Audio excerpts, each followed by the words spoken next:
We'll do it live. Okay. We'll do it live. Fuck it. Do it live. I'll write it and we'll do it live. We'll do it live. Okay. No.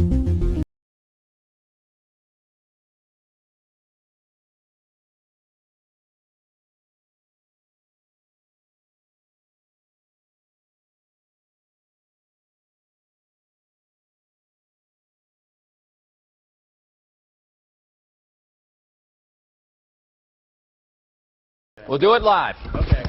We'll do it live. Fuck it. Do it live. I'll write it and we'll do it live.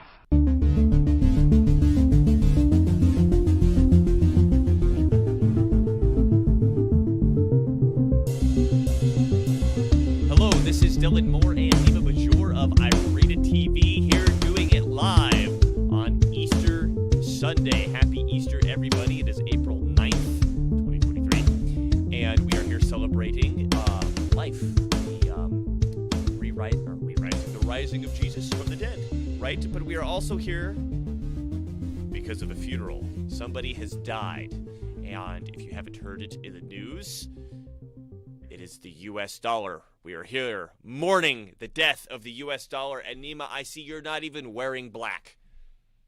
What's the deal? Because it didn't happen, I guess. Oh, it didn't happen? Wait a minute, what? All my news sources all agree, Nima, that the dollar it's on its way out. It's over. So what harebrained idea do you have sitting over there telling me that the U.S. dollar's not dead? You know that site Bitcoin Obituaries? What's that? You know that website bitcoinobituaries.com, I think? Oh, yeah. They should do $1 obituaries. It would be much more, I think, actually. Nima's referring to, there's a website of that keeps track of like all the articles where people said Bitcoin is officially dead over the last decade, which obviously hasn't come true. Here, 99bitcoins.com. Yeah. Bitcoin has died 473 times. Yep. Every time it goes down a little bit, it's dead. Someone proclaims it dead. Oh, there was March 14th is the most recent one. Sayonara, Bitcoin. Eulogy made by Robin Brooks. Who's that? Who's that idiot? So it turns out that Bitcoin is just another bubble asset that blows up when the Fed gets serious about hiking interest rates. Zero store of value function, zero diversification benefit, zero yield. Sayonara, Bitcoin. Wow, he must have just started looking into it. Yeah, zero yield, Nima. Zero yield. It's true. There is zero yield. It's not a dividend-paying asset. Oh, I see. It's supposed to be. I see what you mean. Yes, so the word. He's the chief economist, the chief economist of the Global Association of the Financial Industry. Yeah, but they're all like that. We talked about this when we discussed Richard Werner. We should go over his article at one point. But it's all these very important people, the VIPs, the very serious people, as Mike Norman says, the VSPs with their suits and their ties and their. I mean, look at this guy. This is like. You can trust a John face like that Greenblatt. when it comes to economics. Yeah, that is the. Looks like a friendly John Greenblatt. That is the name that came to my mind as well. No, I think for a future show we should go over that article from Professor Richard Werner where he just like puts 8 separate nails in the coffin of the classical or orthodox economics understanding of economics. Like he takes like the 8 pillars of that the Federal Reserve goes by or whatever, and then just destroys them, right, single-handedly. And all these expert economists of the something global world association, they're all ascribed to this ridiculous, retarded understanding of how economics works, which I guess works right into what we're going to be talking about right here. So I'm hearing these stories. It looks like BRICS, which technically isn't a thing, the Brazil, Russia, India, China, and South Africa. Oh, they're gonna make a new currency, and that's finally gonna undermine the dollar. Oh man, India and China are gonna trade in yuan or something, or Russia and China are gonna do ruble. So dollar's over. Dollar's just over. Right. Nobody needs a dollar anymore because that's all that the dollar is used for. It's for some trade between India and China. And I caveat here: I haven't seen the news source other than Peter Zeihan referring to it. So if that news source could be found, I'd be very happy about it. But apparently, somewhat recently, Russia accept yuan for like a billion or 100 billion, some very large amount of money for an oil sale. So Russia sells a bunch of oil to China and accepts yuan for the oil, and then Russia turns around and says, "Hey, China, we want to buy something from you using yuan," and China's like, "Oh, we're not taking that shit." So, like, ooh, here comes the up and rising yuan. China won't even accept it for international payments. Okay, right. Bye-bye, dollar. Wait, China doesn't accept their own currency? Is that what they did? Yeah. So Russia basically lost $1 billion, 100 billion, or whatever amount of oil this was, because they ended up with a bunch of yuan that they can't do anything with, because the country which creates it won't accept it. Yeah. Wow. So we should probably link that Mike Norman video. He made this very, very, very clear, where he said there's only one way to get rid of the U.S. dollar as a world currency. There's only one way. And this idea that, okay, China's got all these dollars that they've turned into debt. Like, oh, what if China calls the debt due, right? Which we've gone over ad nauseum, that it's not actually debt. But China's holding all these U.S. treasuries. Let's say China wanted to get rid of all its U.S. money, whether that's treasuries or reserves.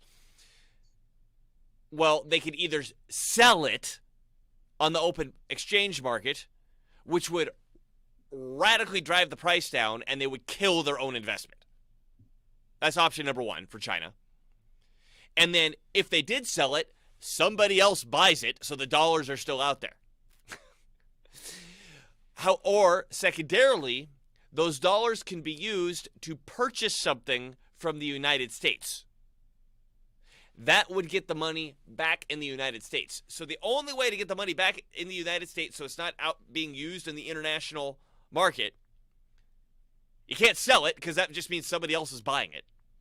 You have to buy something from the United States, because then the export leaves the United States and then the money goes back into the United States. And then he points out, well, this would just make the United States stronger because the industrial capacity would go crazy with us, making and exporting all this stuff, which means that the United States dollar would buy even more from the United States and would be even more valuable. So,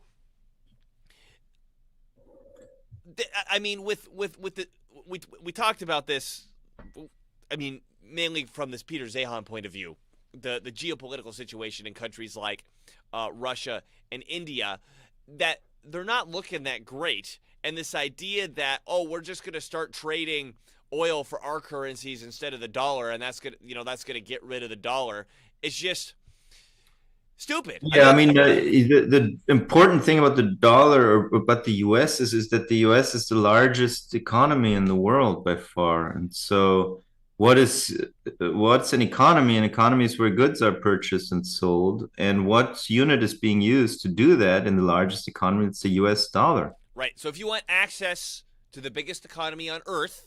Yeah, if you want a ticket to the biggest movie theater of the world, in terms of okay, I'm trying to do it's a good analogy or a good metaphor. Go with it.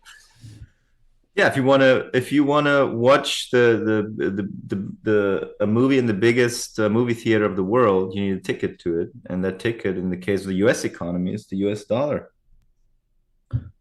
So U.S. dollar gives you access to the U.S. economy, basically, and the US is the largest economy and is also the largest, probably among the largest taxing authorities in the world, and the largest banking systems in the world. And people need dollars to pay their taxes to that taxing authority and to repay their loans to that banking system and to pay interest to that banking system. For all those things, they need US dollars. And then there's also some trade going on, some oil trade and stuff like that. But that is not the sole reason why the US is such an important currency internationally. And I think a lot of people who have that perspective of the petrodollar, they think that without those international agreements of using the US dollar to purchase certain commodities, that then the dollar would be basically useless, and that's obviously not the case. Well, and Warren Mosler pointed out to us once that, okay, let's say China and Russia start utilizing their respective currencies to trade oil. Okay, there's a difference between the trade and there's a difference between what you're saving as. So if you've already saved up a bunch of dollars like China has, and they say, okay, well, we need rubles. Okay, so you sell your dollars to buy rubles to buy the oil, but you're still holding the fucking dollars because that's the valuable thing. Right? And if Russia, gets all these rubles, and they're like, well, what can we do with these rubles? Because who else is exchanging rubles? They turn around to do they turn around to buy dollars with it? Because the dollars, again, are the thing that allows you to access the most important economy on the face of the planet. So, and I mean, just re-emphasizing, if it's true that China bought oil with yuan from Russia and then turned around and wouldn't accept it for an international settlement, it can't be a world currency. Yeah, I mean, the yuan at the moment can't be a world currency for several reasons. Number one is because it's not free floating, it's manipulated by the Chinese government. You can't have an international reserve currency that's propped up by the government, because that would be people wouldn't be willing to put their savings into that money, because it could break out in one direction or the other at any given moment. That would be an unstable form of saving your reserves. And also, China's economy is not yet large enough for the yuan to be the world's reserve currency. I mean, it is a large economy for the time being, and expectations are incredibly high on the Chinese economy. And from what it looks like, is that they have been way overblown. And rarely anyone takes into considerations the kind of stuff that Peter Zeihan talks about, that we talked about here, that their population is shrinking now. But it's demographic collapse that has never been seen anywhere on the planet ever. And the first time we got the glimpse of that was the recent census that they finally published, which suggested that their population declined by, I think, something like 700 million or some. I mean, the fact that it declined alone is already bad enough. But I think it was like in the hundreds of millions. Well, it was about 100 million, and specifically, it was 100 million of the population that's the most important, right? It was like, oh, we overcounted the seniors by 50 million. They didn't overcount them at all. It was all the people associated with this one-child policy timeline, which are all either the people who are supposed to be working right now, generating the wealth of the country, or the kids that are supposed to be the next generation coming up for the future. Oh, here it fell down. Oh, it fell down some 850,000 people from the previous year. Okay, so it was 850,000, not million. Okay. No. Wait a bit. This is let's see. The country's population fell. So this, I'm wondering, because you can't trust a fucking statistic out of a communist country. Well, right? Of course. So this is the fact that it's not growing according to their own stats is already bad enough. Right, but they're actually on the international level that China is admitting this is even happening at all, right, probably means that it's way fucking worse. Right. Right. And this came out in January of this year. After we had already been talking about that, we've been covering Peter Zeihan's book, where he has talked about this is going to happen. this already was basically known because the most recent census, the Chinese bureaucrats didn't want to believe the numbers, so they had it redone, and this was the result. So Right. they must have brushed it up as best they could. Right. Well, and I wonder if the number that Peter Zahan is reporting is like what the spies are noticing, that China is talking it amongst itself, and this is the actual, like, the propaganda that they publish to the rest of the world. Oh yeah, no, but according to Peter Zehan, the spies aren't hearing anything anymore in China, right? So Xi is just sitting in his room by himself, according to Peter Well, Zehan. I presume there are more spies than just sitting in Xi's room. But yeah, I guess apparently nobody's even talking to Xi at all. Well, I They mean, don't want to get yeah, shot. this is the kind of thing where I take Zehan with a grain of salt. It's like, Right. dude, seriously, you have like a bug in G's office, and you're sitting there listening in, and he's just in his room by himself, quiet, and that means that nobody's talking to him. It's quite a leap, I think, but Well, could be the could case. be. Well, and the comparison. I mean, to be more clear, what he said, they used to hear conversations in that room, and now they don't I anymore. know. Right now, like that is still a leap, but I think that is an interesting observation. And obviously, Xi has purged everything, and that the Chinese situation, it just looks worse and worse and worse and worse. And to your point, this idea that China is this up and coming power, it's going to replace us, as the biggest economy. I mean, again, a communist country is going to lie about its goddamn statistics, because that's what they've done from the beginning, because they have to prove that the communist country is superior to the capitalist country. This is what Russia has done did from the beginning as the USSR, and of course they're going to do that in China. And one of the ways that they do it is they say, okay, we need to increase GDP at any cost. So here's all this money, go build stuff, and then okay, we built this high-speed rail, and all the America's doing, because everyone's doing better than us, people go, wow, China's got this high-speed rail, and we don't even have that. And then you look into it, and they're like, yeah, nobody rides it because it's too expensive. Or I watched a video on why nobody rides it some time ago, and it had something to do with it's too expensive, and it doesn't actually go to locations where anybody lives. But who cares? It's a rail. Hooray. Right. So I mean, like with China, that's socialist thinking. It's just layers and layers of fake. Prestige object so and so, we have it now. Hooray for us, and benefits nobody really. Right. But yay. So first of all, the numbers are stretched to begin with. Second of all, the numbers that are real, it turns out, that was a project that doesn't actually do anything. Right? Yeah. So, I mean, this idea that China's going to be this up-and-coming superpower is laughable.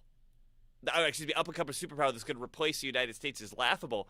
And again, if Peter Zahan is correct on this other thing, that the Biden administration has been doubling down on everything that the Trump administration has done to counter China, and on top of the fact has been working in policy that the Trump administration didn't do, but that Trump spoke about. And one of the big examples, I guess, is recently the Biden administration told I believe the semiconductor sector in China, or the United States citizens within that sector, to say you either have to quit that sector in China or you'll lose your citizenship. And within 24 hours, all of the people from the United States with United States citizenship working in this semiconductor sector in China quit. And wow. if the semiconductor sector is, Peter Zahan mentions, it's built by, the facilities are built by Western technology, the software is coded by Western technology, and it's managed by Western managers. And this is for the low-quality chips. This is for low-quality microchips. Right. And so China, even if they steal all the IP from all the other countries, they can't even figure out how to make their own low-quality microchips, and then the Biden administration just yanked that out from underneath them. I mean, if that's true, like, goddamn. Well, also, I mean, the Chinese economy also is so dependent on resource imports. They don't have much natural resources, so they need to import oil. They don't have much fertile soil, so they need to import food. They're so dependent on so many levels that they can't really compete with the US in that regard. They can't, and I think ultimately they can't compete. I mean, because it's a communist country. I was watching another video yesterday of a guy who was looking at an analysis by like an economist or something that was correlating lies in statistical growth with how autocratic a country is. Nima's running away. I guess he really doesn't like this topic. Nima, you're everything okay over there? Yeah, I just closed the door. Okay. So this guy makes this point that in autocratic countries, the government has control over the statistics agency. In democratic countries, the statistics agency is independent and third party. Right? So he gives this example. He's like, Joe Biden or Donald Trump can't go into the Labor Bureau of Statistics and say, hey, mark these numbers up to make me look better. In China, they can. In Russia, they can. They in oligarchic systems like the US and the West in general, they can't outright manipulate the stats, so they have to use more sophisticated methodologies and shock and awe and psy-war Right. to get there. So for example, all the stats about the coup are bullshit, basically. I mean, they're mostly doctored and fake because they're meaningless. Well, but they're not. Their method for acquiring those statistics is flawed. At the source level. At the source level. So by the time you get the real statistics, which they're real based on the method collection, you go, here's the statistics. Yeah, no need to manipulate. No need to manipulate the final numbers because you've already manipulated the entire methodology of getting those numbers. You've created some unvetted, unverified, non-peer-reviewed test methodology that produces some outcome that you assign significance to, and then you give financial incentives to all the hospitals in the country, to all the counties, to every single entity, political or private, in the country to report these stats. And so at the end, you get the numbers that you wanted to get, but they're meaningless. Right. And they're completely bogus, completely manipulated. My favorite one was... It's a much more sophisticated methodology of fooling the public. Right. Just side note, my favorite manipulative method of determining statistics was the fact that you weren't considered fully vaccinated until 14 days after your second vaccination for the COVID shot. So if any adverse reaction happened before that, it didn't count because you weren't fully vaccinated yet, according to the definition, right? But the Russians were even better than that. You remember what the Russians did with their Sputnik vaccine? No. So when people reported catching the COVID after vaccination, the Russian government just assumed, well, then you must have not gotten your vaccination. You must have lied about getting your vaccination. So nobody would report getting COVID after getting their vaccination anymore.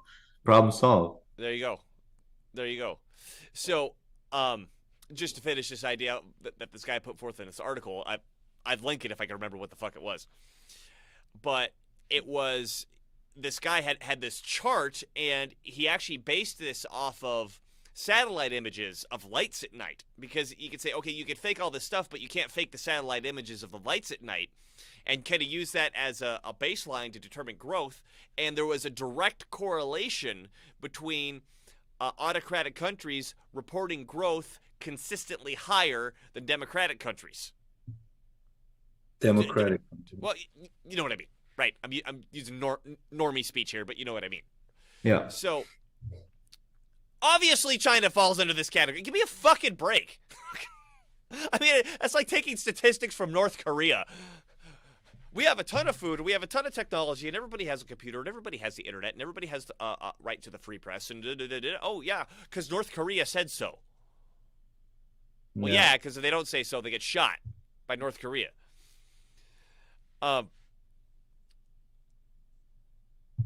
Let's talk a little bit more about petrodollar again, because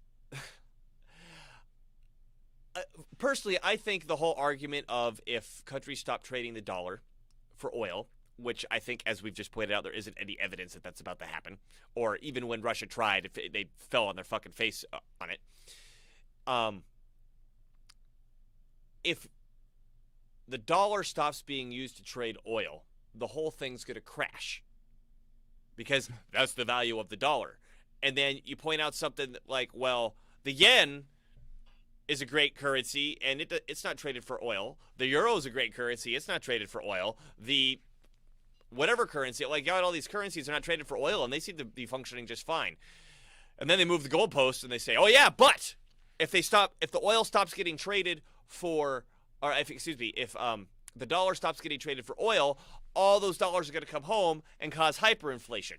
Now, leaving a subject of hyperinflation aside, which we've discussed ad nauseum on the show, again, the only way for the dollars to come home is if they buy something from the fucking United States. There's no other way for the dollars to come home. And if they did that, the dollar would become more valuable because the productive capacity would go up and there'd be more things to motherfucking buy. Yeah, I mean, that's a leap, but yeah, generally. I mean, because when stuff leaves the US, technically that doesn't necessarily make the US more productive. That strips resources from our country, well, actually. I'm not disagreeing with that. I'm just saying we would have to increase productive capacity to meet the increasing demand of all these countries trying to buy stuff from the US, and we'd have to, crank up our exports to meet that demand. And if we were to crank up the exports meeting that demand, that means there's more stuff to buy with those dollars because we've cranked up the productive capacity. Right? Could be. Okay. Could be, yeah. Point being,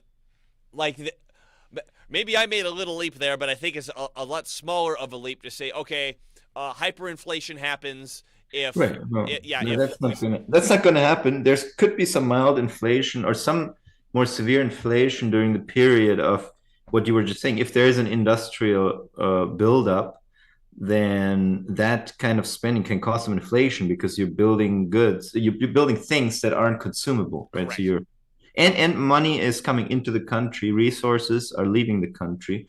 We have already said that large export surpluses do contribute to inflation in many countries. Correct. So I think the whole topic, I think people need to understand the MMT basics, right? So the currency of a country is valuable because there's a taxing authority, there's a banking authority that demands that money, and people have a rational self-interest in making those payments, right? In the case of taxes, you don't want to get your doors kicked in and thrown in jail. In the case of bank loans, you don't want to have your stuff dispossessed. You don't want to declare bankruptcy. You don't want to do all the things that make you look bad and that force you into doing things that you don't want to do. So you're interested in making your regular interest payment. You want to have a good standing in the business community, etc., because that in turn is profitable down the road. So these are all reasons why people in the largest economy of the world have an incentive to use the US dollar. And international trade is not the only thing there is. I mean, I think that it's conceivable that if the US dollar is not the only currency, or if the US dollar is not used in international oil trades anymore, maybe some central banks will choose to save a little less US dollar. I don't know, but so what? It's not going to have a huge impact on the dollar per se. You sent me some articles. You want to go through those at some point? Go pull some of those up.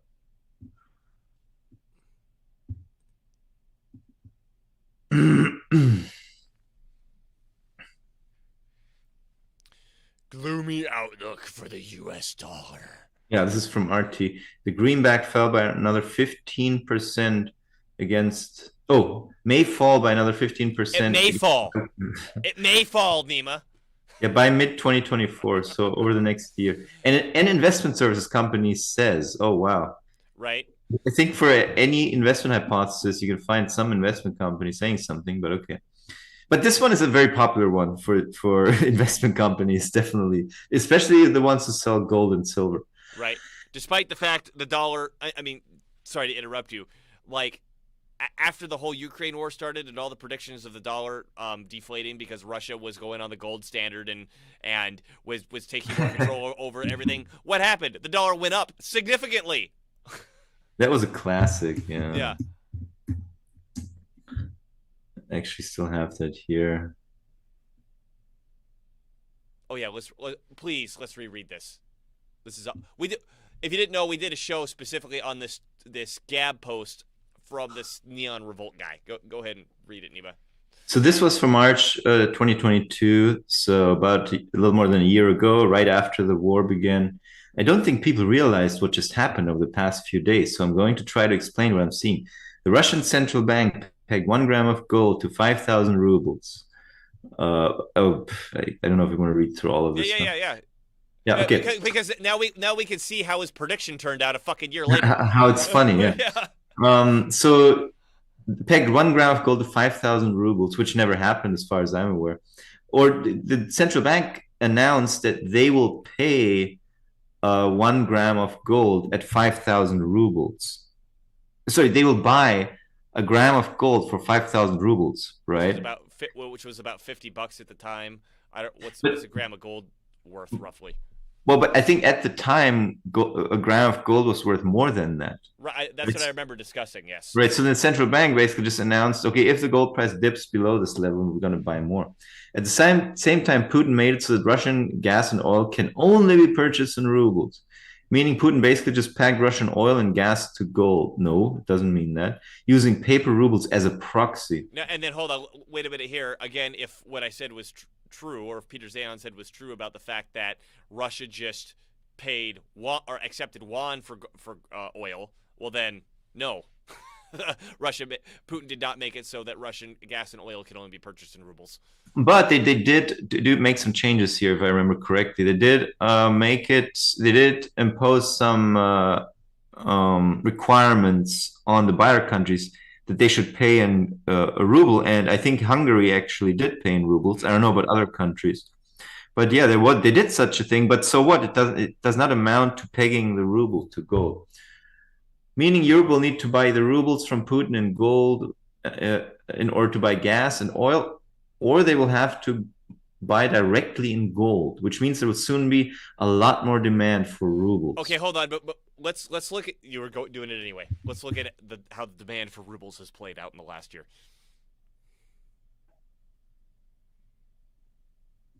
Let's see.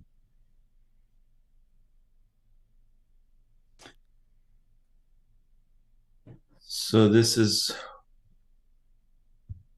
do we have a chart here? Can I get a chart somewhere?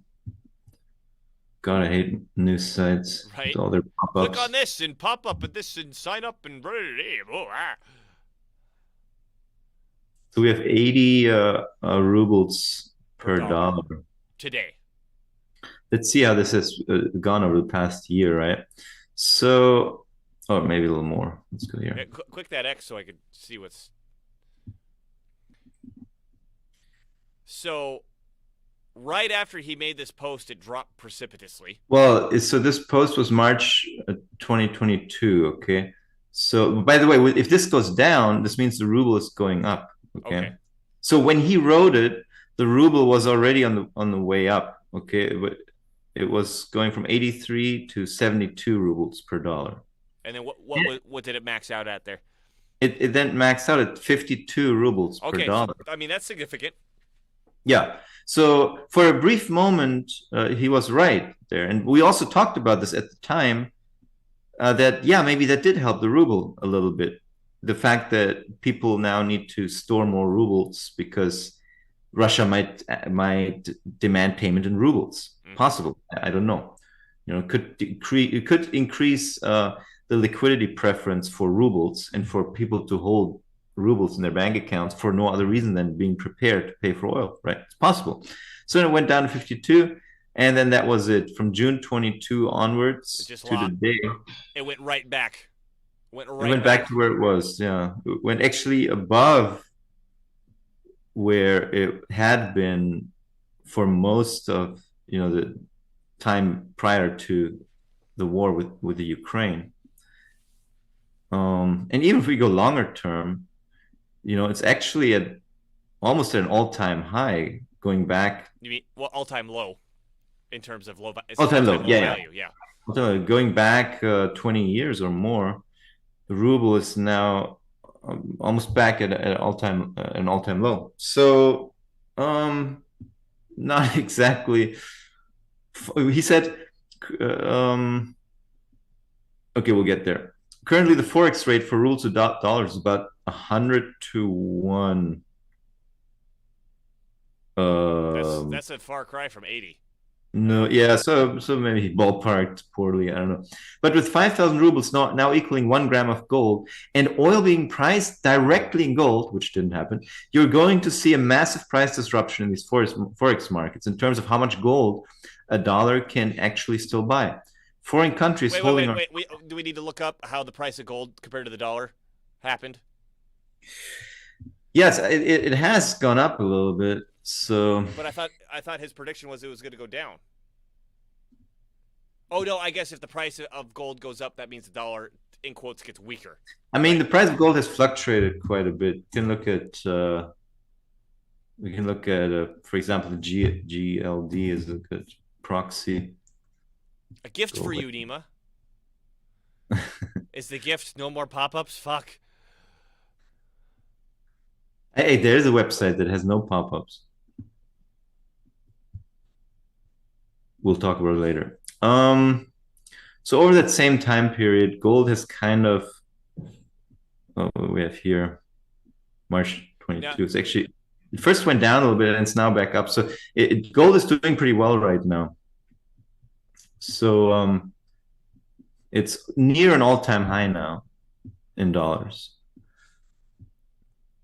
Foreign countries, but with 5,000 rubles now equaling 1 gram of gold and oil being priced directly in gold, you're going to see a massive price disruption in forex markets in terms of how much gold a dollar can actually still buy. Yeah, the gold price has gone up a little bit. Boo-hoo. Yeah, but big deal. I wouldn't call it a massive price disruption. No. Very consistent with what we see. It gets better. Yeah. It gets better. Foreign countries holding our dollar debt notes in reserve will see less of a use for them and will want to start dumping them in order to get something more stable, something which holds its value. Basically, any currency pegged to gold will fit the bill, which means those countries like Japan, will be dumping their dollar debt as fast as they can. Oh, because that happens. That totally happened. They're not going to go down with the ship, and they will move into more stable currencies, like the ruble. Yeah, very Except stable. they didn't, because the ruble actually went down throughout most of the past year, which will have a deflationary effect on the ruble, making it more valuable over time. Nope, it's actually at an all-time low, which means Putin will be able to repeg the ruble to gold at whatever rate he wants down the line. It's 5,000 rubles today. Tomorrow it might be 500, and then 100, and then 10. And then I want to reiterate something I said the first time we did this, because there's this total naivete on what would happen if a country were to actually do this, right? If you're repegging the ruble to, I should say, fewer and fewer rubles to the same amount of gold, what that's saying is that someone who has rubles can now walk into Russia and get more gold for those rubles, right? And so basically, if Russia, in quotes, made this gold standard where and I mean, my understanding of a gold standard is if I come up with your currency, you got to give me gold. They would just be making it easier and easier for any given player to empty their entire gold reserves. Yeah. But by showing up with fewer and fewer rubles. I mean, it's just like fucking retarded that a country would try to do that. Yeah. Exactly. Yep. So anyway, I mean, just the ridiculousness of, okay, 5,000 rubles per gram today, tomorrow 500, 100, and then 10. So somehow by declaration, Russia is just going to change the global gold price. It's ridiculous. It also means all those excess dollars being dumped by foreign nations are about to come home and cause even worse hyperinflation Like than I we're just seeing. said, right? But again, the Exactly. only way they can come home is if they buy something in the U.S. Selling it on the Forex doesn't make them come home. Right. Right. If people buy stuff here, then the money comes back here and ends up in American bank accounts, and it'll boost our exports. It'll boost GDP. It could cause a little bit of It'll inflation. boost private sector debt savings. It will do that. Yes. Yeah. Yeah, so that aged is about as well as we thought it would when we did a show on that last year. So I guess one point for us on that. Good on us. Okay, so we were reading some other article here. Okay. Anyway, the US dollar could weaken by as much as 15% against major world currencies over the next 18 months as inflation continues to cool, allowing the Federal Reserve to loosen its monetary policy, according to Eurozone SLJ Capital.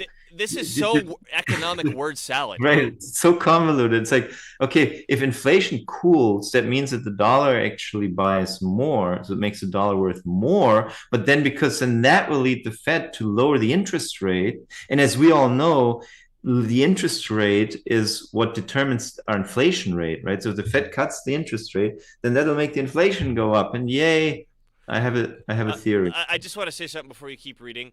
Normally, there's a really, really big indicator in the first sentence of this article that you shouldn't even read it. And it's the word could. The dollar could weaken. Yeah, it could. So you're not. No, I want to keep reading it. I'm just saying in general. Yeah. I'm just saying in general, like when you're perusing and deciding whether or not you should read an article, if the first sentence or the headline is like, this may happen or this could happen, it's I don't know if fake is the right word. It's just total conjecture. Yeah, I mean, to be fair, what it is actually in investment jargon, it's actually a little more prudent to um to talk about these things in this manner, right? Well, okay. Let me modify what I said then. If correct me if I'm wrong, they should say could likely happen. Is organization is predicting that this will happen. I think would be the correct Right. language to use. This could happen. Yeah, it could. Good. So I just want to elaborate a little bit on my theory as to what causes currencies to go up and down. Sure. And at least a big part of it, I think, the the real inflation, the real interest rates. It's kind of similar to gold. If let's say we take two hypothetical, let's say we take the US and Europe. Let's say their currencies are both 1-to-1 right now, and the US inflation rate is 4%, and the interest rate is 5%. And let's just say, for simplicity, the same is the case in Europe. Inflation is 4%, interest rate is 5%. Okay, then the real interest rate in both countries is 1%. Make sense so far? So far, so good. So, because inflation 5%, interest, I earn 5%, but my money is worth 4% less. So I've gained 1% in real terms over the year. So $100 over the course of a year, I get $105, but inflation was 4%, so it's really only 1% interest rate. Now, if the U.S. If the U.S. raises their interest rate to 5% and Europe does nothing, then if the U.S. raises their interest rate to 6% and Europe does nothing, then the real inflation in the U.S. goes up to 2%, and in Europe it's still 1%. So now there's more demand for US dollars, and euros will move into US dollars because I have a higher rate of return. exactly. Yes. Okay. Exactly. Or what could happen is, let's say the interest rate in the US goes up from the inflation in the US goes down from 4% to 3%. Okay, now once again we have a real inflation of 2%, which is better than 1% in Europe. So money will move over from Europe to the US. So this kind of stuff happens all the time, every ticker a second on every market. And inflation numbers are announced every once in a while. And inflation expectations are constantly bet on by betting markets. So you can get kind of a sense for if inflation goes up in one country way more than another country, and interest rates staying the same in both countries, then it's likely that the currency in the country with the higher inflation is going to come down in comparison to the currency in the country with the lower inflation. So it's kind of like the same with gold.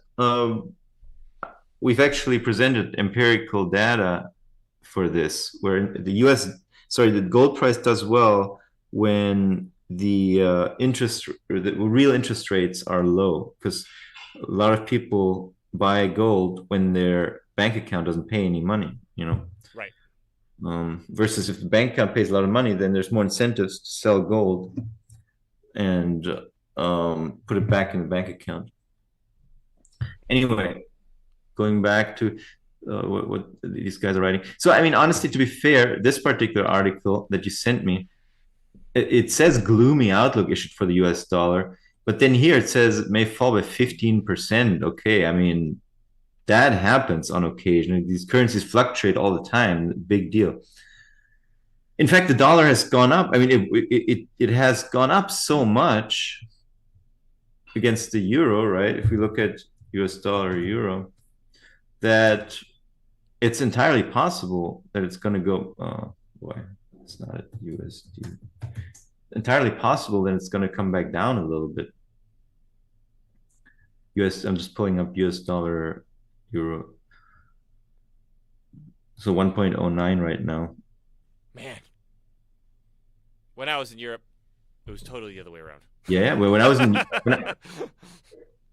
when I came to the US in 2003, the euro was worth like $1.50 or so. Yeah, I bet that was great. And now it's like $1.09. So let's just see 5 years. Okay, so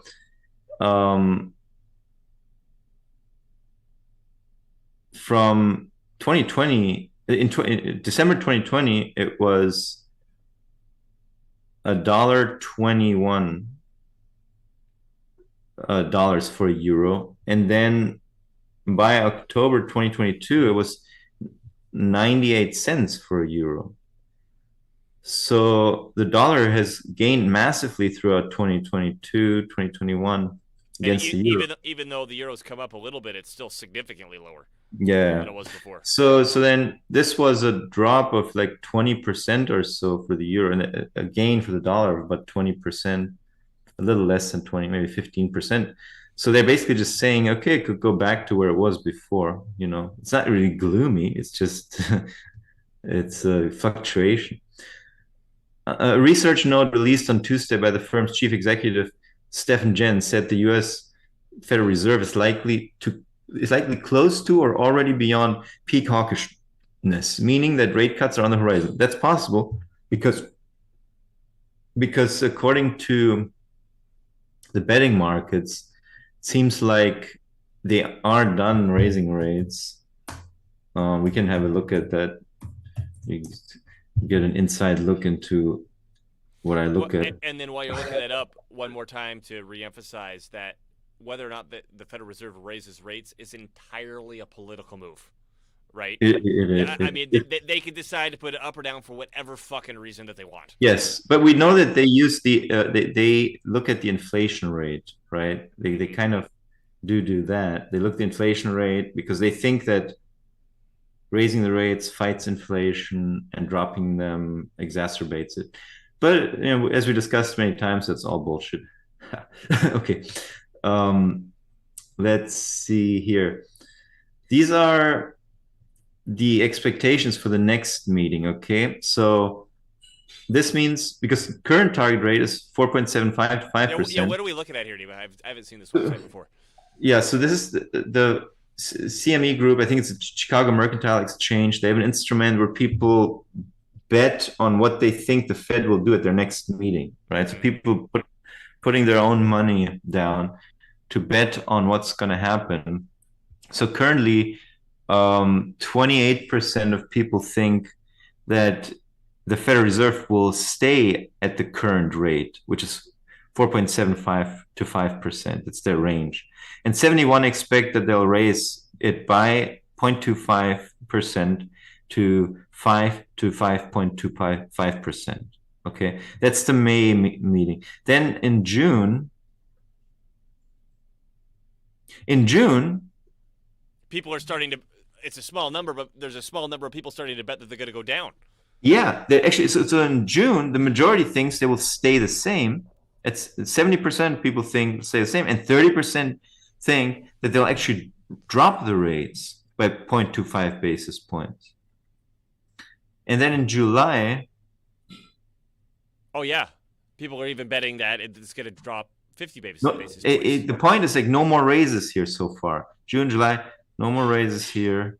So it seems like this 5 to 5.25%. Currently, the market thinks we're maxed out at that level. We're not going above that level anymore. Actually, the possibilities now for the next quarters and months are that the rates come down to as low as 4%, even though that's a low probability right now. Most people think that we're going to end up. So if we go by the majority decision, it looks like there's going to be one cut in July. It's going to peak at 5, and then there'll be a cut. It seems to be a majority decision. Yeah, a cut in July to so pat. They're going to stand pat in June 14th. They're going to cut on July 26th. They are going to then keep staying at they might even go lower here in September to 4.5%. That's an almost equal possibility as staying at 4.75. And then let's see, November, December, the probabilities, I mean, it looks like they're expecting rates to go down. And there's also something called the dot plot chart, which is pretty cool. You can look at it here. This is basically what we just looked at and expressed in a chart, kind of. So this is for and for year instead of. Yeah, I don't know. Month. Yeah, actually, this is a very long-term chart. I think there's also some chart. But the point is, the long-term chart here is the betting community is betting rates going down in the long term. Yeah. Significantly. That's what they're thinking right now. Right.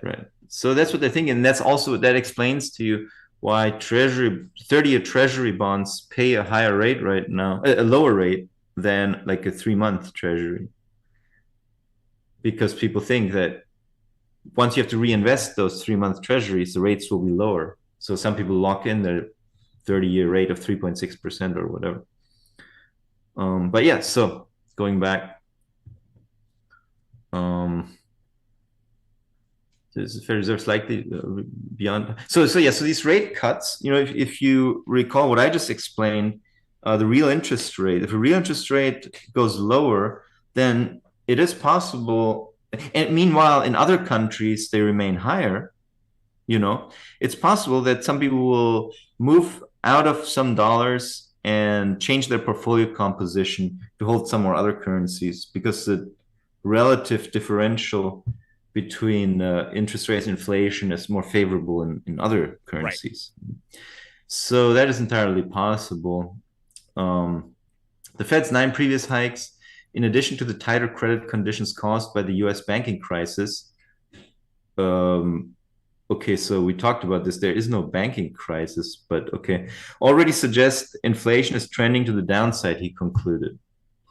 We expect US inflation to continue to decline at roughly the same pace as it rose in 2021 and the first half of 2022. So then in turn, that could boost the US dollar, right? So if inflation comes down, as rates come down, the differential, as I just explained, it stays the same, right? Mm-hmm.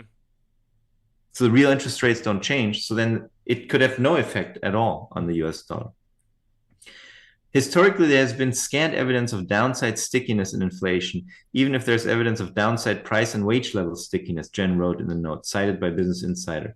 The already subdued level of economic activity in major parts of the world will, ironically, likely prevent global demand from collapsing, which points to a significantly weaker US currency, the analyst argued. Wait, what? Why does that point to a significantly weaker U.S. currency? The subdued level of economic activity in major parts of the world, ironically, will likely prevent global demand from collapsing. So what he's saying is that because economic activity is low now, that the demand will likely go up in the future. But why would that point to a significantly weaker U.S. currency? Good question. I lost track of.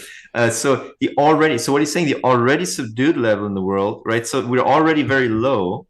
So he's saying global demand can't collapse anymore. Right. So it'll go up. So but if global demand goes up, why does that hurt the U.S. dollar? I'm not quite sure I follow there. The U.S. dollar index, which measures the strength of the dollar against a basket of rival currencies, has slipped by 2.46% over the last 4 weeks, after a 7.9% gain in 2022. According to Jen, in the next 18 months, the greenback is vulnerable to substantial depreciation, 10 to 15%. Stephen Jen is known for inventing the so-called dollar smile theory, in accordance with the greenback. In accordance with which the greenback tends to strengthen when the U.S. economy is either strong or weak, but dwindles at times of stagnation. Okay. Well, the key point to make here is that, consistent with our dollar smile framework, fading inflation with a soft landing should push the dollar into a deep trough of the dollar smile, Eurozone strategists said, noting this could mean 10% generalized dollar depreciation this year and more next year. So that's an interesting theory that he has. The greenback tends to strengthen when the economy is either strong or weak, but dwindles at times of stagnation. Let's unpack that a little bit, because I find that interesting. Yeah.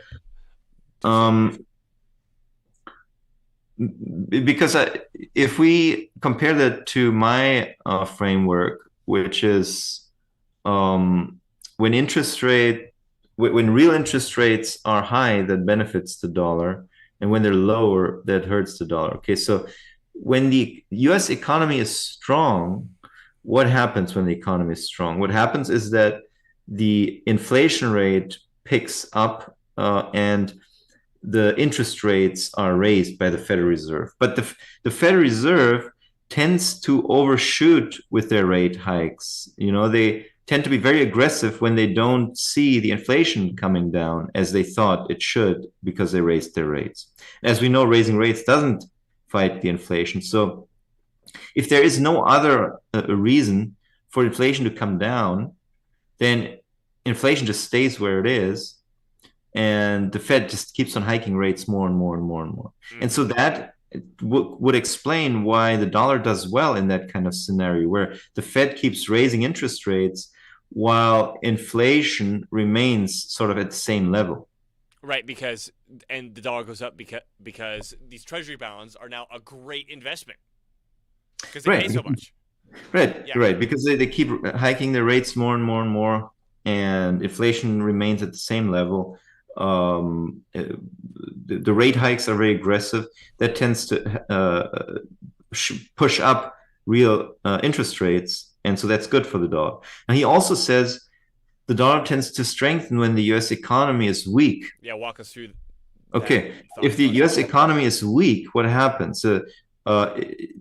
Demand slows domestically and internationally, maybe as well.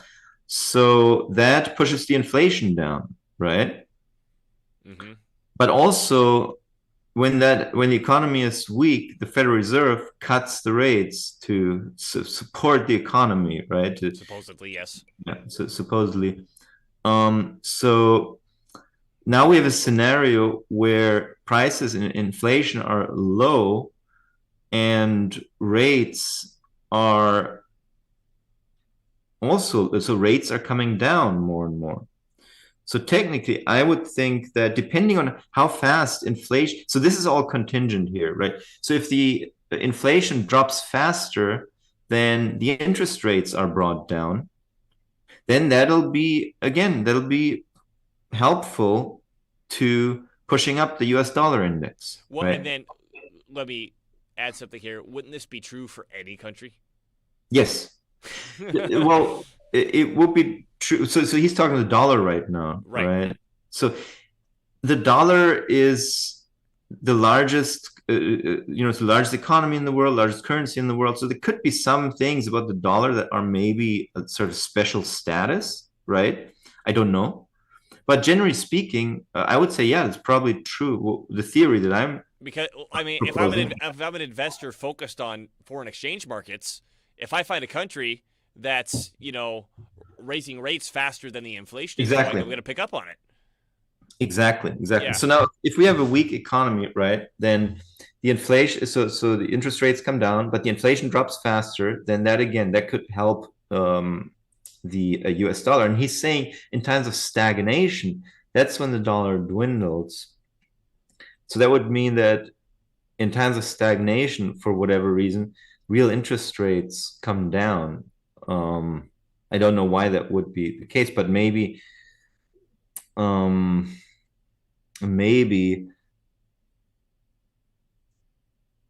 well, I don't know. I can't come up with an explanation for that. But so if the inflation is high, okay, I think so. Maybe one possibility is if we have high inflation, for example, due to high oil prices, etc., and the Federal Reserve wants to fight that high inflation with high interest rates, but at the same time, they're reluctant to raising the rates too much because the economy isn't doing well. Because high oil prices are reducing demand because people have to pay more at the pump, etc. The problem is nowadays the framework might not apply so much anymore because the US has become so self-sufficient. The US so if oil prices are high inside the US, it actually benefits US corporations now. It actually benefits the US on the net most of the time if oil prices are high in the US. That was not the case in the 70s when the US was highly dependent on oil imports. Right. And that's thanks to the shale revolution. So I don't know if this framework applies, but yeah, it's possible that if we have some sort of situation where oil prices are pushed high due to a global conflict, that ends up being reflected in the inflation rate. But it's not really an inflation that's caused by demand pull, but it's rather an inflation that's caused by a monopoly commodity price setter. And so in that case, we have high inflation, and if interest rates stay the same, then that could hurt the dollar. Now, if interest rates are raised super aggressively again, then that would tend to help the dollar again. So the SMILE framework is it could be that it's accidentally right on occasion, because most of the time in either of these given scenarios, what happens is in line with what I just said. It's basically as you keep real talking, interest rate based. As you keep talking, and I am consistently reminded of how complex this stuff is. On one hand, it just seems silly to me to be able to think, okay, it's something, I would say something kind of close to we figured out the physics formula for the US dollar. Right. Right? It's a simple thing that draws this graph. And there's just, it's so complex. Things are always changing. There's always new variables being added to a system. There are old variables that die out of the system. So you're just going to say, okay, we just focus on these variables, and that gives us this SMILE graph. I mean, I just feel like you're just trying to find this unified field theory for something absolutely. That doesn't have a unified field theory. Absolutely. People in the investing world would love to have some unified field theory, which is never going to happen. You're never going to find that because investing is based on Humans making choices. Yes. And humans making choices, and there are no fixed constants like there are in physics when it comes to humanity, right? Right. That's what makes physics a little easier. You can always have 9.82 meters per second for gravity, but there is no fixed component to the choices that humans make, and so it becomes far more complicated. And then the funny thing is, even if a unified field theory were figured out regarding all of this, then everyone would know that this theory exists and everyone would act in accordance with it, which would change the theory, which would change the theory. Right? People would invest based on that theory, but then those actions in turn impact the price of assets. People try to predict those movements, try to we're back to square one. Yeah. Right. So there's another one. I don't know if you want to go through the Malaysia. Yeah, bring up another one. Malaysia talking smack here, but the US dollar. No reason for Malaysia to rely on US dollar, PM warns, as yuan influence grows. Because if there's anybody that I want to go to for economic advice, it's the PM of Malaysia. Let's continue. In October 2022, Chinese government researchers proposed a digital currency based on a basket of Asian currencies. In late March, China and Brazil agreed to transact solely in their national currencies, cutting out the greenback completely. Sorry to interrupt you. I feel like we've done a disservice here. We should actually look into whether or not China and Brazil really did that, or if this is just totally blown out of proportion, similar to what Neon Revolt did about the ruble's now pegged to the gold. Right. Maybe there's a basket of grain shipped for yuan in one direction. Because he didn't provide a hyperlink for that statement. True. Keep reading. Maybe we can find that after the fact. Also in late March, a Russian state official spoke of a new currency for the BRICS alliance, as reported by Cointelegraph. You see, that they didn't learn from the Euro experiment, it seems, right? Because that was a terrible idea. So why do you guys want to do the same shit? It would be another effort to distance itself from the dollar, incorporating the burgeoning economies of Brazil, Russia, India, China, and South Africa. These culturally very closely connected countries should totally have a common currency. On April 4th, South China Morning Post columnist Alex Lowe opined additional resources for dollar distancing could exist. And now, as the Epoch Times' Andrew Moran reports below, Malaysia has joined the group of several Asian nations trying to detach itself from dollar dependence. Malaysia no longer believes it is necessary to depend on the US dollar, Prime Minister Anwar Ibrahim said during an address to the nation's parliament. Following last week's state visit to China, the Malaysian Prime Minister revealed that Beijing is open to deliberations with Kuala Lumpur to establish an Asian monetary fund. When I had a meeting with President Xi Jinping, he immediately said, I referred to Anwar's proposal on the Asian Monetary Fund as he welcomed discussions, Anwar told lawmakers today. And he welcomed discussions, Anwar told lawmakers on Tuesday. There's no... Finish that and that sentence and I'll say what I want to say. There's no reason for Malaysia to continue depending on the dollar. So what you said about the euro, right? We saw what happened with the euro, and one of the big problems with the euro, other than just the whole idea of all the countries giving away their sovereignty over their own currency, is the fact that you have these wildly different cultures with wildly different economies. Well, that's peanuts compared to how different these Asian countries are and how much they hate each other. Right. Right? They all want to fucking kill, especially China, right? Everybody's sick of dealing with China. Well, and I mean, also, forget about these Asian countries. The BRICS are not even Asian countries. The BRICS are completely culturally, economically, socially, militarily independent countries with their own agendas, their own goals. I mean, it's Brazil, India, China, South Africa, right? They're not even geographic. Right, and then again, this is just what the PM is saying, right? This isn't like we've proposed a new law, that this law is going through. We've enacted a new policy. We've signed something with China. Whatever. This is just the PM opining. Yeah, just talking crap. talking smack, basically. Where was I? The concept of an Asian monetary fund was first proposed in 97 by the Japanese government during the regional financial crisis. The objective would be that Asian countries would fund the organization and ensure ample liquidity levels to weather economic storm clouds. However, the group was never formed due to US and Chinese opposition. So there's Now that- Chinese opposition. Okay, well, all right, sorry, Yeah. go ahead. Now that several economies have strengthened considerably since then, such as China and Japan, Anwar thinks now is the time to discuss this. Because we all know China and Japan totally get along. Yeah, that's going to happen, totally. And also South Korea and Japan, you know. Right. BFFs. Yeah. Anwar also serves as the finance minister, further confirmed, who also serves as a finance minister. Wow, he's got a double department there.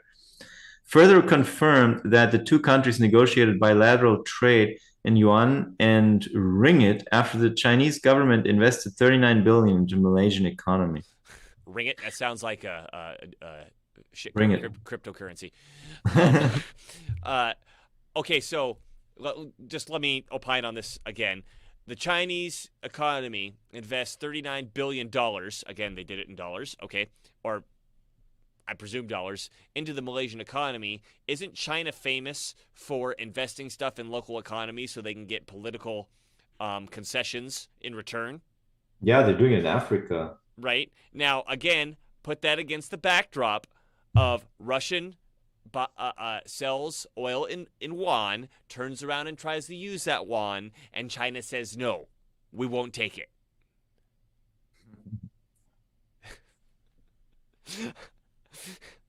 Exactly. Yeah, I mean, yeah, I'm still not very convinced here. Keep going. Many Asian countries, particularly net food importers, have been negatively affected by the greenback strength over the last 8 years. Yeah, that's what I said. China is heavily depends on food imports. Since 2015, the US dollar index, a gauge of the greenback against a basket of currency, has mostly remained above 90 after the Fed began raising rates in March 2022. The dollar accelerated to its best level since the early 2000s. You see, that's in line with my theory of interest rate versus inflation differentials causing the currency to go up. This was a headache for Asian currencies, including the Malaysian ringgit. The US dollar had soared as much as 9% against the ringgit in October before pairing some of these gains. You see, so this causes their food price to go up because they have to import food from the US. But on the same side, just to add the level of complexity, these guys are exporters to the US too, so the dollar going up, when they sell stuff to the U.S., they get these dollars that are now worth more. So, I mean, there's not one side to the story. Right. But just when it comes to food, I think they are net importers, like it said there. China grows yuan's influence. Last summer, China created a yuan pooling program with a BIS, an institution for central banks. Well, yeah, the BIS is basically, according to the global elitists, it was meant to be the world's central bank. The central bank of central banks. The renminbi liquidity arrangement, RLA, would provide liquidity to countries in the Asia-Pacific region during economic turmoil and market volatility. Well, and then I guess I've got a question here because there's originally this is, hey, they're proposing a new currency. Are they proposing a new currency, or are they just pooling all the different currencies together to have liquidity available? Yeah, discussing two different things. What they're discussing here, basically, in my opinion, they want to create their own IMF, right? This RLA would provide liquidity to countries during economic turmoil. That's exactly the IMF's mission for the whole world. But the IMF is a Western-controlled institution, basically, because the UN is largely controlled by Western oligarchs, even though, the China and Russia have permanent seats in the Security Council. That doesn't mean that it's an equal control kind of situation. Well, and then let's not forget that, okay, that's the IMF stated goal, but what does it actually do? It just enforces austerity onto countries that typically could have fixed their own economic problems. Right. So I mean, from that aspect, this isn't a bad idea for Asia to go, hey, wait a minute, instead of having the IMF come in and wreck things every time, maybe we can make our own system to avoid that. But give me a fucking break, as if China wouldn't control it and use it to their own advantage. Right. Instead of getting wrecked by the IMF, we can now get wrecked by the RLA, which is Chinese, a Chinese spearheaded institution, basically.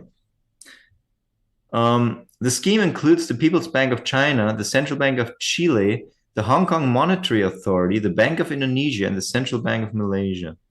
Experts note this is part of the Chinese government's broader objective to internationalize the yuan. In recent years, China has signed dozens of bilateral currency swap agreements, including with Western central banks such as the Bank of England and the European Central Bank. The Chinese yuan's presence in foreign exchange reserves rose 0.81% quarter over quarter to 298.44 billion to close out 2022, according to the IMF's currency composition of official foreign exchange reserves, COFR statistics. But the yuan's share of global forex reserves was down 11.51% year over year in the fourth quarter. While the de-dollarization campaign has generated significant momentum over the last 12 months, critics have asserted that global financial markets will take a long time to accept and trust the yuan. Well, actually, that's a good point. That's just what went through my mind right before you read it. Is that, okay, there's a difference between de-dollarization and creating this pool of various Asian currencies. Just because you created this pool of various Asian currencies, why does that decrease the demand for the dollar? Right. Right? Because the dollar still does what it does before. You pulled some currency together, so what? Right. It would, like I said, it is, to me, conceivable that there is a slight decline in the demand for holding US dollar balances if you now need to hold balances in yuan to buy some stuff from somewhere, right. It's conceivable, but it doesn't really amount to some giant shift in balances or some giant change in the balances necessarily, in my opinion. And then don't forget, ultimately, the value of any currency is what you could buy with it in the home of that country. Yeah. And I've got a funny example. I remember when I was living in Austria. I was hanging out with a family that I had befriended, and they told me about driving through Bulgaria on the way to Turkey after Bulgaria had recently gotten, communism was done in Bulgaria. And they said that when they entered Bulgaria and they showed their visa and passports and stuff, they were required to purchase Bulgarian currency. And so they're driving through Bulgaria and they go into a store and they said, well, let's use some of this stuff. There was nothing for sale at the store. So they had this Bulgarian currency and they couldn't do anything with it. So obviously it was the Bulgarian idea of like, we need some different currencies because there's nothing to fucking buy in our own currency. Right? Now, if we pair that to the fact, like, okay, I just described this thing about how the microchip, or I should say specifically semiconductor industry, is suffering in China. We've also talked about the fact, again, sourcing from Peter Zahan, that because of the demographic collapse that's currently happening in China, the cost of Chinese labor has gone up so much that a lot of the factories that we have in China, United States company have in China, are starting to migrate to Mexico.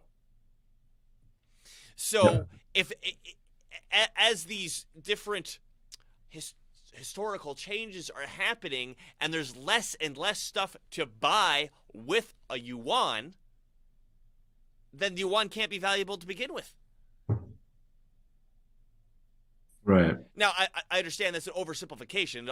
I mean, that doesn't mean there's nothing left to buy in China with a yuan, but if there's this trend of, okay, things are de-dollarizing based on these things happening, well, let's look at these other things happening to China, which may make the yuan a little less valuable because there's not as much stuff to buy. You're smirking.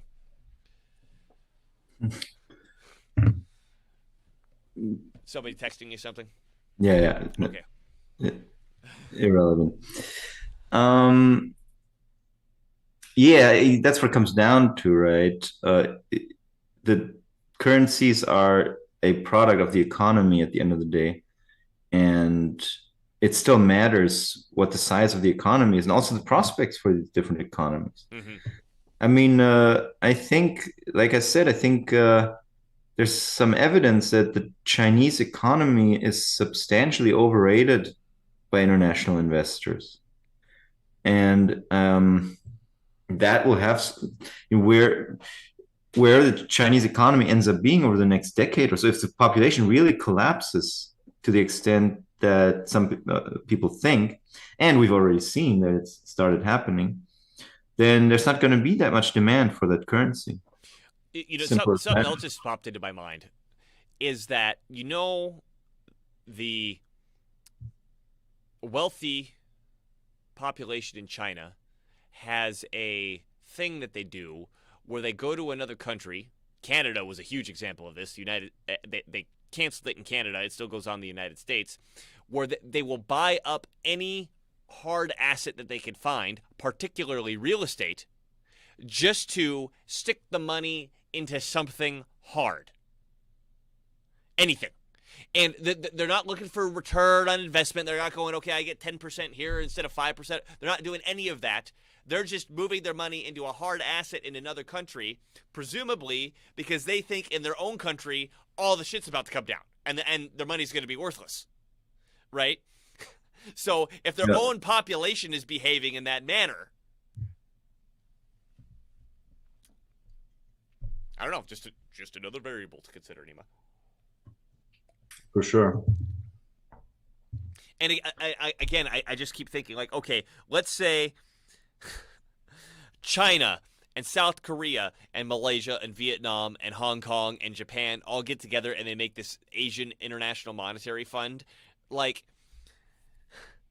gee, what area of the world is known for being notoriously corrupt? And when I say notorious, like, they don't even hide it. They're so corrupt, right? It's like the intention of, well, yes, very good.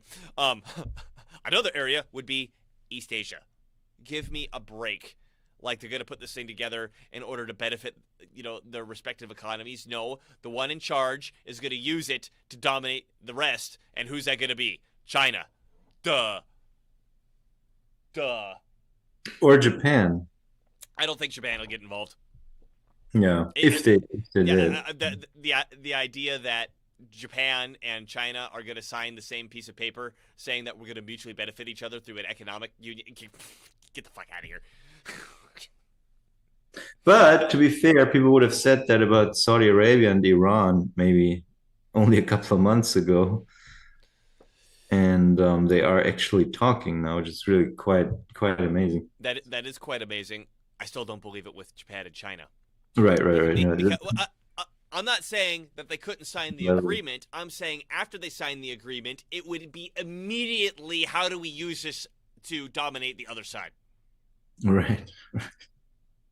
Immediately. And Japanese culture is a lot more trustworthy than Chinese culture. Right? Like, if I buy something in Japan, I'm probably going to get what I paid for. If I buy something in China, there's like a whatever % chance that I just bought nothing. It's going to fall apart, yeah. Right? I mean... All right, let's finish this article here. Yeah, go for it. Blah, blah, blah. Where is it? Where was that? However, while speaking at a financial forum on April 4, PBC Governor Yi Gang noted that China would install safeguards and employ measures to protect the yuan and maintain financial stability. Sure. In addition, the open market could play a crucial role in keeping the currency in check and preventing policymakers from currency manipulation. The CME group launched options. CME is what we looked at earlier, Chicago Mercantile Exchange, launched options trading for yuan futures on Monday. Cool. Wow, I didn't know that they didn't have those already. But I guess it's just because it's so fixed and manipulated, there's no point in trading futures in it. This trading mechanism allows investors to bet or hedge against moves in the Chinese currency. But the growing prominence of the yuan and the broader de-dollarization campaign could be bad news for the international community, says U.S. Senator Marco Rubio. Oh, yeah, we have an expert here. Rubio warned that U.S. sanctions would become worthless over the next 5 years as more countries aligning with China will utilize currencies other than the dollar. Just today, Brazil, the largest country in the Western Hemisphere south of us, cut a trade deal with China, Rubio said in an interview with Sean Hannity on Fox News. They're going to trade in their own currencies to get around the dollar. Okay, I want to look that up. I want to know the specifics about what they just agreed to. Continue. Right. Brazil and China signed an agreement on March 29 to settle trade and financial transactions in yuan and reals, effectively abandoning the US dollar. Where's the link? Sorry. They're creating a secondary economy in the world totally independent of the United States, Rubio added. We won't have to talk about sanctions in 5 years because there will be so many countries transacting in currencies other than the dollar that we won't have the ability to sanction them. Oh no, we can't sanction. We can't. Dylan, is this like the thought of not being able to cripple the poor peoples of the world into even more submission? Horrible. That's terrible. I can't even go to sleep tonight thinking about that. I mean, this is how these people think. This is like, oh my God, we can't stick our noses in their business anymore. How terrible. Anyway, but new data compiled. That might be good, but I just don't believe it.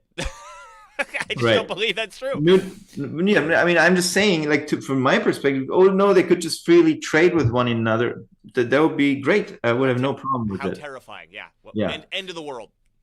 So new data compiled by Bloomberg. I'm just reading the last sentence without. Oh, actually, maybe I'll switch over. Go for it. New data compiled by Bloomberg highlighted that the Chinese yuan surpassed the US dollar as the most traded currency in Russia. Okay. Well, I thought there were sanctions on Russia, so they couldn't do stuff like that. Well, it's a yuan. No, but I mean, if there's all these sanctions in Russia, and I don't know the specifics about Russia trading in U.S. dollars, but I presume all these sanctions would make it harder for them to trade in U.S. dollars. Of course. So of course they're trading in more currencies because there's fucking sanctions. Right. You're better at searching this shit than I am. Can you see if we can figure out what exactly the agreement was between China and Brazil? Maybe it's too much to ask to try to find that live. Yeah, there's let's see. Just trying to pick a source that I think is decent. Let's try this one here, Barron's, which is for investors. China and Brazil strike deal to ditch dollar for trade. China and Brazil have reached a deal. This is March 29th, 2023. Have reached a deal to trade in their own currencies, ditching the US dollar as an intermediary. The Brazilian government said Wednesday, Beijing's latest salvo against the almighty greenback. The deal will enable China, the top rival to US economic hegemony, and Brazil. I mean, if China is the biggest rival to US hegemony, then it's looking pretty good for the US.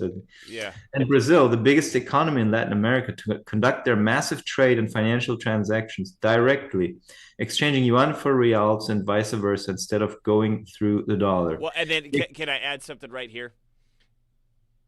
Both Brazil and China are still holding dollars, right? It's not like they're getting rid of dollars in this process, but continue. The expectation is that this will reduce costs, promote even greater bilateral trade, and facilitate investment. The Brazilian Trade and Investment Promotion Agency, Apex Brazil, said in a statement. China is Brazil's biggest trading partner, with a record $150 billion in bilateral trade last year. The deal, which follows a preliminary agreement in January, was announced after a high-level China-Brazil business forum in Beijing. Brazilian President Luiz Inácio Lula da Silva was originally scheduled to attend the forum as part of a high-profile China visit, but had to postpone his trip indefinitely Sunday after he came down with pneumonia. The Industrial and Commercial Bank of China and Bank of Communications BBM will execute the transactions, the official said. China has similar currency deals with Russia, Pakistan, and several other countries. So this didn't answer my question. I mean, like when we did the Silicon Valley Bank episode, you pulled up the document This is exactly what California did. The commissioner of whatever in California did in Right. with the Silicon Valley Bank, and you looked up the numbers and said, here's how the numbers actually moved around. Now, I don't know if we could do that between China and Brazil because you got Chinese and Portuguese as languages we're looking up, and I doubt anybody's translated. Oh. Eating my own words. Agreement between the government of the People's Republic of China and the government of the Federal Republic of Brazil for the avoidance of double taxation. Oh, I guess that's something different. So that's a double taxation. What's the date on this? It doesn't say a date, unfortunately. Okay. Yeah, it's just a double taxation agreement. I don't know. Yeah, I don't know what the exact. It could just have, because it says it was announced after a business forum, right? Could it just be these two people having a chat and then talking to the press and saying something? You know, I don't know if there. I don't know if there was a signed agreement. Yeah, because I want to see the actual, like, here's how we are settling the books between the two countries. Right. But yeah, I mean, at the end of the day, as the article itself said, we're ditching the dollar. We're ditching the dollar as an intermediary. So the dollar being used as an intermediary is not really that important for the perseverance of the US dollar. I mean, what does it even look like to use the dollar as an intermediary, right? So let's say I'm Brazil and I want to buy some rice from China. Okay, so let's say if I were to use the dollar, I mean, I didn't even know that they had to use the dollar before this business forum. Before that, actually, to that point, I didn't know either. I didn't know that. Maybe they're talking about like commodities like oil. Okay, let's say Brazil is buying oil from China. I don't even know if they are. Let's say they are buying oil from China. They aren't because China imports the oil, but yeah. Continue. Net imports. So what would Brazil do to buy oil from China in dollars? The Brazilian business that buys the oil would go to the Brazilian central bank and exchange their real for dollars. So now they have dollars, and then they send the dollars to China, and China takes the dollars and either keeps them or converts it back to yuan. And then that's it for the dollars intermediary. Okay, so it's a wash, but technically it's a wash, I would think, right? You buy in that currency and then you move back into some other currency, or you don't. But if you don't, then you wanted to hold those dollars anyway for some other reason. That's what I was saying before. That, like, okay, the countries still have the dollars that they started with, right? If they're trading with their own currencies, right? I think there's some people overestimate the significance of And then let's say China now has reals and Brazil now has yuan. I want to know, what are they going to do with those once they get it? Are they going to turn around and buy dollars with it? Right, because then technically I would think that portfolio management is a different department than the trade management. Right? So after you're done with the trade, here's your portfolio of all the stuff you have. Now, how do you save in the most efficient manner? How do you allocate or diversify in the most effective manner possible? It's a different question at the end of the day. Yeah. So I guess moral of the story here, reading this thing about Brazil and China, is like you pointed out, I didn't even realize, like, okay, yeah, there's the petrodollar and everybody has to buy and sell oil in dollars, but I didn't realize that it was the everything dollar. Like, if I'm selling soybeans if Brazil is selling soybeans to China, like, China has to pay in dollars for those soybeans. Yeah, that's the way it was. No such thing. I don't think so. You know, it almost sounds like they're talking about we're going to do things the way we have been doing it, and that means we don't use the dollar, but we didn't do it before either. Right, or maybe they're just like modernizing the way that the books get updated, right? How the we can do this accounting faster because we made these new agreements. It is at the end of the day. It's just some numbers, moving numbers around. It's not like dollars are being shipped from here to there. Right. I don't know if we, because Norman also has this video about is everybody dumping the dollar ? I don't think I've listened to it yet. Yeah, no, that was the one that I was referring to, where he says that the only way for the dollar to be dumped is everybody to buy something from the United States to get the dollars back into the United States. Although at the end he does drink the China Kool-Aid, where he says China's the fastest growing economy, and by its current trajectory, it looks like it's going to overtake the United States by such and such a year, which I think we've discussed ad nauseum is not the case.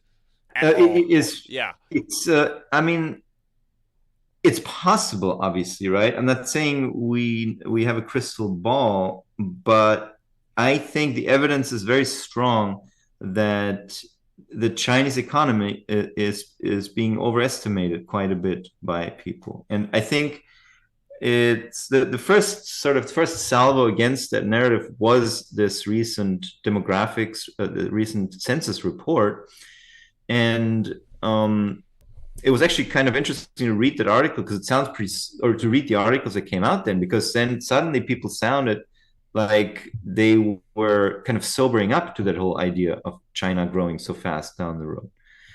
But I don't know if it's really hit home yet, the significance of this demographic decline that's happening in China. Absolutely.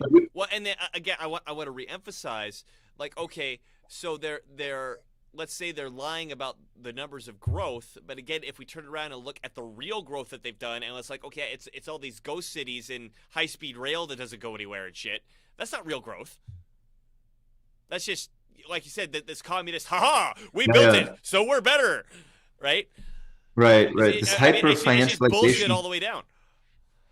This hyper-financialization model that Zehan talks about in his book also, where the explosion of private credit in the Chinese economy just blows everyone else completely out of the water. The US is like looks like Switzerland if you compare it to China in terms of their fiscal prudence and their private credit explosion, basically. But yeah, do we want to watch Mike Norman's 10-minute video on this topic? Yeah, pull it up. Because I don't think I've seen it. And I'm going to share the sound. Let's see whether we share the sound. Yo, what's up, everybody? It is Thursday, April 6th. And it was a quiet day in the market today. But there's something I want to talk about it, and now it's been all over the news. It's been all over the news that even Tucker Carlson is talking about it.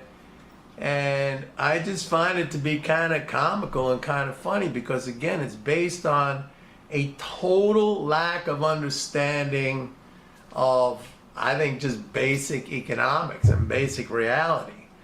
And that is, and by the way, this is something I talked about a long time ago. And it's a subject of de-dollarization, how the world wants to get rid of its dollars because the United States is weaponizing the dollar. And that's true. That part of it is true. And I've said this many times, that the United States government, the U.S. government, Washington, is using the dollar as a political and foreign policy and even a military weapon. Okay, its ability to shut entire nations and entities out of the global dollar-based, just like Marco Rubio wants, transaction system is a very, very powerful thing. What did you say? I said just like Marco Rubio wants. Oh yeah, exactly. Right. But that is completely separate from de-dollarization. And the fact of the matter is that as long as the world wants to trade with the United States, and as long as the United States continues to grow deficits, like government deficits, it is feeding the world with dollars. It is feeding the world with dollars. If you think of, I'm trying to think of an example, there's somebody that, creates more than it takes away. It's putting that out there, that's supply, right? And there's going to be, it doesn't matter like if China wants to, maybe cut back on its holdings, or if Russia totally has eliminated its holdings, or the BRIC nations want to establish, or even Saudi Arabia want to establish their own like kind of bilateral currency arrangements. That's fine. That's fine. But the fact of the matter is, there's only one way. There's only one way that the world can de-dollarize, or like give up its supply of dollars. It's not like country A selling its dollars to country B. It's not like China selling its dollars to Japan, or China selling its dollars to Brazil, or Brazil selling its China's to who knows what. There's only one way for the world, if the world really wants to de-dollarize, really wants to get rid of its dollar holdings because it feels that there's too much risk associated with the dollar. There's only one way to do it. Just stop selling. And it's not like selling your dollars to some other country. The dollars are still out there. The only way to do it is to exchange those dollars for goods and services created in the United States, which would make the United States a net exporter. And although we've seen some improvement in the trade deficit, we are a long, 86 billion a month. We're a long, or what was it, 86 billion a quarter or something, like big number. We are a long, long way from seeing that go positive. There were some times historically in the past that it has been positive, little tiny bit. But for the most part, the United States, because it's the biggest economy in the world, it may not be that for very much longer, because the economic growth rate in China is much faster than the economic. Even for China, with the slowdown with COVID and everything, the growth rate. This is, like I said, he gets into the China is looking like it's going to overtake us. And I think he made his point with, the dollar's going away. No, it's not, because they're still out there, and there's only one way to get the dollars back into the United States and not floating around the rest of the world. Yeah. Two ways technically. One is to take the dollars and buy things in the US, or they stop selling stuff to the US and not earning the dollars coming out of the US anymore. Right, and then have the trade deficit switch, so we let me more dollars in instead of out. Let me listen to what else he has to say. Okay. Rate in China, is much faster than that of the growth rate in the United States, and some have estimated that by the end of this decade, China will be, maybe even before the end of this decade, China will be the largest economy on earth.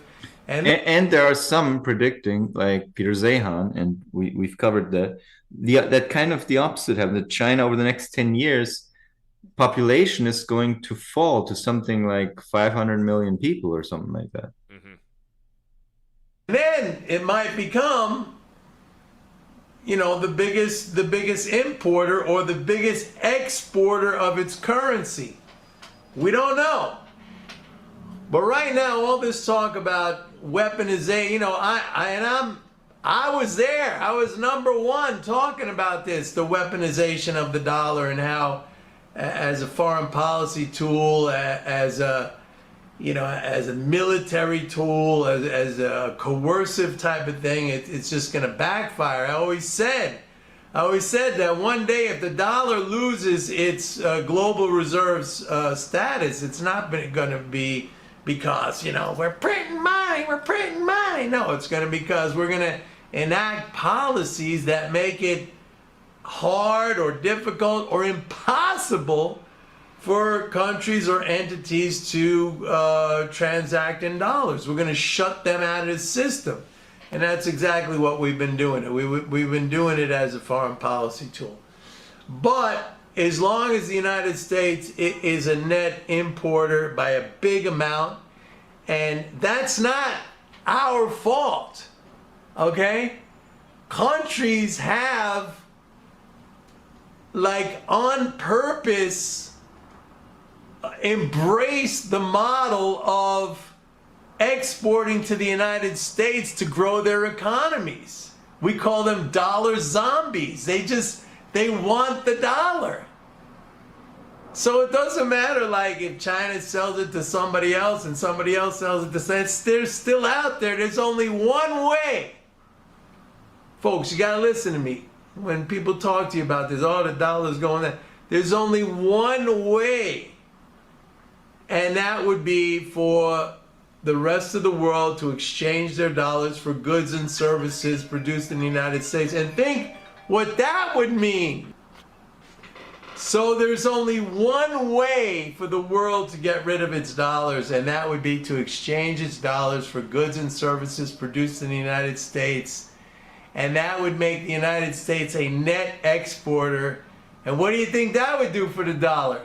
It would probably just make it stronger, right? Like, look what happened to the yen between like 1960 and 1980 when the yen, you know, when Japan really became like, it was, you know, a major economy and became a major net exporter. So I mean, like, all this stuff, it sounds cool for the media, which is always the situation, how they want to do it. Like, it sounds cool, it sounds scary, it sounds like, oh, this is the real war that we're facing, we're going to destroy. We're not going to destroy the dollar. We're not.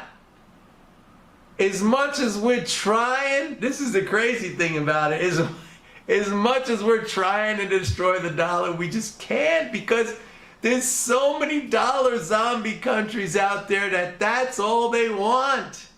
And the United States economy is so big that their fortunes rest on, like, exporting stuff to us. That's it. That's it. So you could trade the dollar, you could trade foreign exchange. I do all the time. But don't think like the dollar's going down some kind of like rat hole, because it's not. I mean, it's just like until the day when some other country steps up and says, like, we are going to be the net importer and you got to take our currency. Maybe it's going to be China when they surpass us, which they will, by the way. There's no question. There's not even an argument. The growth rate, if you just look at growth rates of economies in the U.S. compared to China, China is going to surpass us. It's going to become #1 very soon, by the way. So they may have no choice, because their economy is going to be so big that, you know, people are just going to want their currency. And then that'll be the day. That's it. And it doesn't mean we're going to go down.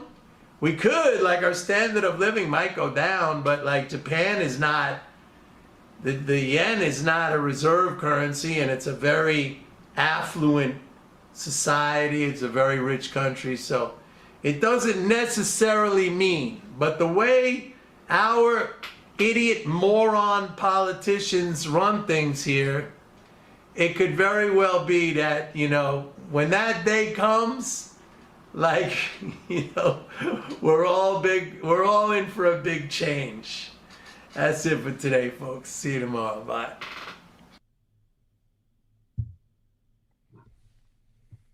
And then, yeah, there was the next video. China just shocked the U.S. dollar. Yeah, like I said, it's a cool media trope.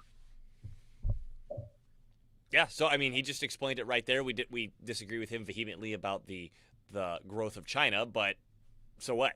Yeah, his point was even made that, like, even if China does do that, so what? Right. Yeah, right, because it's, at the end of the day, it's the US versus the rest of the world. The dollars are either in the US or they're in the rest of the world. And it's like two countries shifting dollars around here and there. That doesn't change the US versus rest of the world economy, basically. Mm-hmm.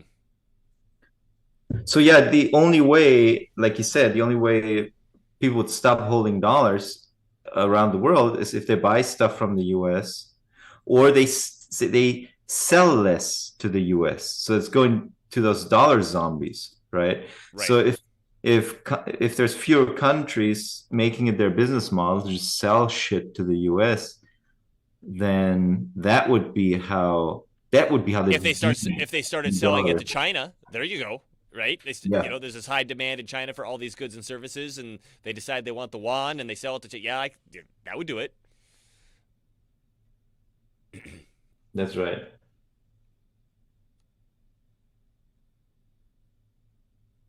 Nima, it's about lunchtime for me. Yep. I think we've got a good run here, and you still didn't wear that black. Should have jumped up and put some black on for the funeral.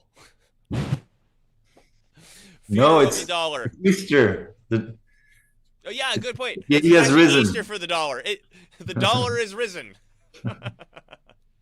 All right, man. So this has been Dylan Moore and Nima Majur of Irida TV. Check us out at irida.tv. We don't ask you for any money. So if you'd like to help us out, please like, share, and subscribe. And I don't know, throw us some mean remarks and we can wrestle. That's always fun. Again, check us out at Irida TV. We got social media all over the place. You can contact us wherever you want. And thanks for watching, and we'll see you next time.